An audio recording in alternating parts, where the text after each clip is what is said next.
आज प्रभात पट्टन में बड़े हर्षोल्लास के साथ आदिवासी दिवस मनाया गया, जो कि प्रतिवर्ष 9 अगस्त को पूरे भारतवर्ष में आदिवासी दिवस के रूप में मनाया जाता है। प्रभात पट्टन में पुरुष और महिलाओं एवं बच्चों ने बढ़ चढ़कर भाग लेकर रैली के रूप में मणिपुर में जो हिंसा हुई, जिसमें महिला को नग्न कर रोड पर घुमाया गया, उसका पुरजोर विरोध करते हुए नारेबाजी करते हुए तहसील कार्यालय में सभी आदिवासी लोग एकत्रित होकर तहसीलदार महोदय जी को ज्ञापन दिया और मणिपुर में जो घटना घटी, ऐसे कृत्य करने वाले लोगों को जल्द से जल्द फांसी की सजा हो, ऐसी मांग करते हुए विरोध प्रदर्शन भी किया। आदिवासी महिलाओं का कहना था कि यह शर्मसार करने वाली घटना है। इस तरह महिलाओं को रोड पर सरेआम बिना वस्त्र घुमाया जाता है, यह महिलाओं का अपमान है। सरकार को आड़े हाथ लेते हुए भी उन्होंने कहा कि जो हमारी रक्षा नहीं कर सकते, ऐसी सरकार को सत्ता में रहने का कोई अधिकार नहीं। हम दलित आदिवासियों पर पूरे भारत में कहीं न कहीं किसी न किसी राज्य में हम दलित आदिवासी पर बहुत अत्याचार हो रहा है। पेशाब कांड की भी महिलाओं ने जिक्र किया। पूर्व में जिस प्रकार हमारे आदिवासी के सिर पर पेशाब की, उसकी भी घोर निंदा करते हुए पुरजोर विरोध किया। हम दलितों को लोग इंसान नहीं समझते, जब मन चाहे उनके साथ शर्मसार करने वाली घटना कर लेते हैं। क्या हम इंसान नहीं हैं कि हम भारत के नागरिक नहीं हैं? मानो ऐसा लगता है कि आज भी छूत की भावनाएं उनके जहन में समाई हुई है। आगे अगर इस प्रकार की हम दलितों पर घटनाएं अगर होती हैं, तो पूरे भारतवर्ष में आदिवासी एक होकर इसका विरोध प्रदर्शन करेंगे। कुछ महिलाओं का कहना था कि पूर्व में हम आदिवासी दिवस जो मनाते थे, उसमें शासन की ओर से एक दिन की छुट्टी घोषित थी। शासन ने छुट्टी भी खत्म कर दी। काफी अन्याय आदिवासियों के साथ देखने को मिल रहा है। प्रभात पट्टन से संवाददाता विजय बंजारे की। कार्यालय पे क्यों एकत्रित हुए आप सब महिला? हम मणिपुर कांड के को लेकर हम विज्ञापन देने आए कलेक्टर साहब को और सीओ साहब को देने। क्या हुआ मणिपुर में? मणिपुर में एक महिला को निस्वस्त करके और रोड पे घुमाया गया, उसका अपमान किया। नारी शक्ति का अपमान करना हमसे ये बर्दाश्त नहीं हो रहा। नारियों का, एक नारी का अपमान हुआ, सब नारी का अपमान है। हम इसी के उपलक्ष्य में हम बोल रहे हैं कि जिनने मतलब अत्याचार किया है, उसको कड़ी से कड़ी सजा हो और उसको फांसी की सजा हो। आप क्या कहना चाहेंगे मणिपुर पे जो महिलाओं के साथ बहुत दुराचार व्यवहार हुआ, उन्हें नग्न करके पूरे रोडों पे घुमाया गया, इस बारे में क्या कहना चाहोगे?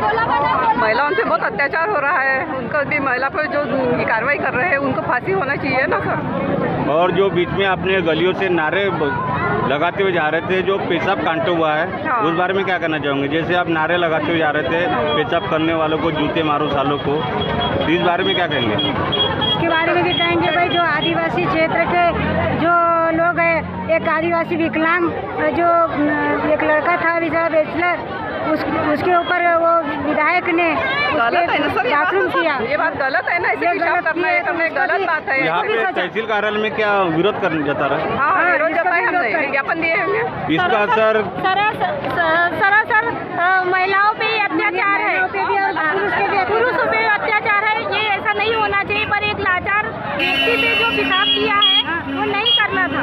और मणिपुर में जो नग्न अवस्था में मणिपुर में जो कांड हुआ है, जो महिला के साथ हुआ है, वो नहीं होना था। जो नग्न अवस्था में उन्हें पूरे सरेआम घुमाया गया है, ये नहीं होना था। पूरे भारत देश की लेडीजों के लिए या भाइयों के लिए एक शर्म की बात है। वही हाँ, इसी मुद्दे पे हम लोग तहसीलदार मैडम के पास आवेदन देने आए थे। आने वाले समय में जो चुनाव है, तो इसमें कुछ फर्क गिरेगा आपके आदिवासी जो वोटर है?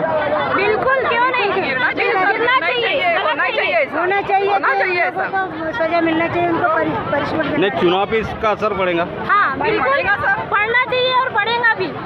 इस बार चुनाव में किसको मुख्यमंत्री बनते देखना चाहेंगे, शिवराज सिंह चौहान या कमलनाथ? जी, कमलनाथ होना है। आप कमलनाथ को बनना चाहिए, कमलनाथ। शिवराज सिंह चौहान क्यों नहीं बनना देखना चाहते आप? देश की रक्षा नहीं कर सकता, तो जो मुख्यमंत्री महिला की रक्षा नहीं कर सकता, वो देश की क्या रक्षा करेगा?